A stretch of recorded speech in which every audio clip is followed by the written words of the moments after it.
serious people of Reddit who have saved someone's life. What is your story? One thing to know about Australian beaches, rips can kill you, like most things. Anyway, back when I was younger I surfed a lot, like regular on the beach, and the lifeguards knew me well. It was over Christmas holidays, Australia. It's summer when that happens, and there was a big swell on that day. I regularly use the rips to get beyond the break. Most surfers do, but I was on the beach resting at the time. The rip was dead in front of me when I noticed a group of teenagers about my age swim a little too close to it and get dragged out. I grabbed my shit as I see a couple get dragged out, beginning to struggle, and their friends try to help getting stuck too. Worth mentioning, these idiots were outside the flags too. Like beach safety 101 here in Aussie. I paddled out quickly and got everyone to hang on to the board while I weighed down the lifeguards. Some of the dudes were trying to be macho, even though they were just douchebags with no idea. A girl was hyperventilating from her fear of deep water. I tried to calm the situation until the lifeguards got there, and we all made it back to shore. They copped an earful from the lifeguards and they left. The hyperventilating girl thanked me, and the others joined in after. I went back to surfing after that, and just enjoyed the day straight after lunch. Was at a friend's house 2 years ago. Walked into his room, and he was about to kill himself. Talked him out of it. You deserve platinum. It didn't happen to me, but a friend of mine. They were supposed to jump from a diving board 10 meters high, but something they didn't see was that someone had hung a rope under it. It was around 6 meters below.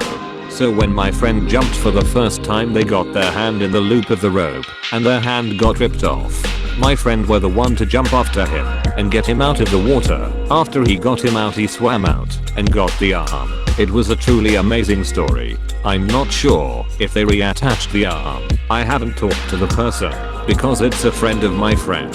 Holy shit. Was anyone found to be at fault for the rope? No, I remember that they didn't take it down right after it either. It took some days before they took it down. My little sister was on the opposite end of a public pool, which was pretty much empty except for me and her. Our parents were inside the clubhouse pavilion. She was sitting in a donut-shaped floaty when she flipped upside down with her legs trapped inside. I tried to call my parents for help, but they couldn't hear me. I swam the length of the pool and pulled her out of the water. I was only 11. She was 5. I had to give her the Heimlich to get the water out of her lungs. My parents barely acknowledge the incident to this day. All of that makes sense up until the final sentence. WTF parents? I half mentioned it in another thread earlier today, but I saved my younger brother's life twice. The first time was as a child. I had just turned 8 and my brother was 2. My dad worked as a charter boat skipper, and we were dropping him back at the boat and spending time with him as he got ready to go back to sea for the week. My brother and I were near the bottom of a set of steps that went into the water from a pier. My brother at the bottom step, only 3 or 4 steps above him. My brother was looking at a nearby boat and just walked off the side into the water and started sinking like a stone. I rushed down there and grabbed his arm and pulled him up and back onto the pier. My mum rushed down and was terrified that she'd almost lost her baby boy.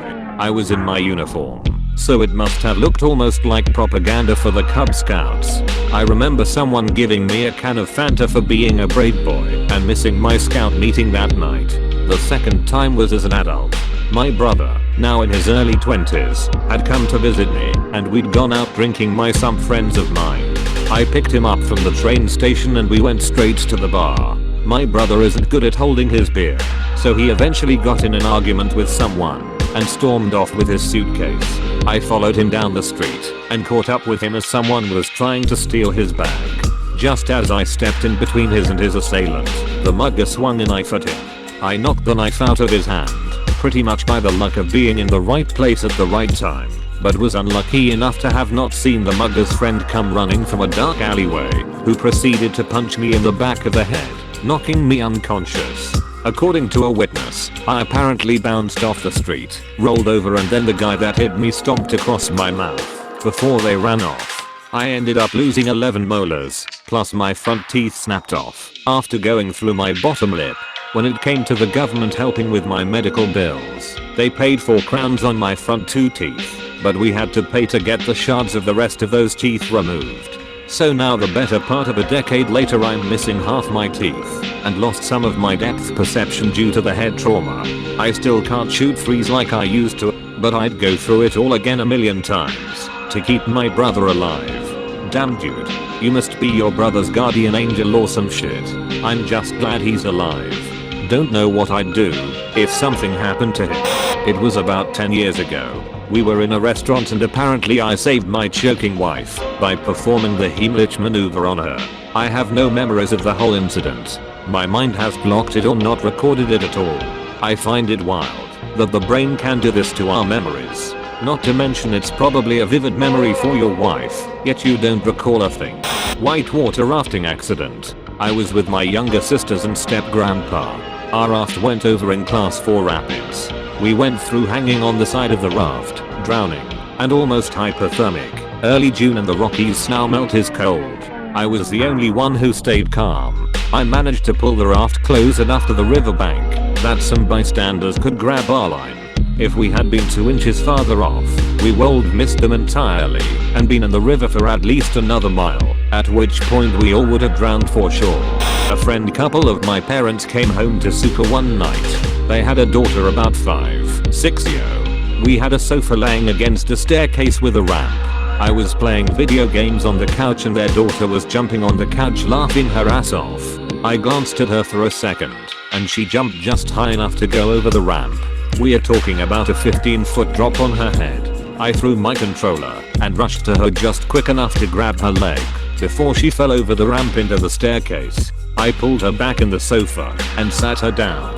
She looked at me kinda confused for a second and just started laughing again. I pulled the sofa away from the ramp and went back to my game. It was raining and we were driving down the highway. She lost control and hit one side of the highway, bounced off, did a circle, hit the barrier again, once again bounced off, and plowed into the other side of the highway's concrete barriers. The car was starting to spark up and small fires were starting. After getting her out I jumped into that burning car to put it in park and turn it off. I don't know how this girl wasn't injured seriously. She hit the concrete going at least 65 miles per hour. I'm so glad you were there for her. Lifeguarding. An unattended toddler in a life ring flipped upside down. I jumped in and pulled him out. Karen was a little bit less of a bitch to me the rest of the summer. Subscribe to Reddit Robots for more of the best posts from Reddit.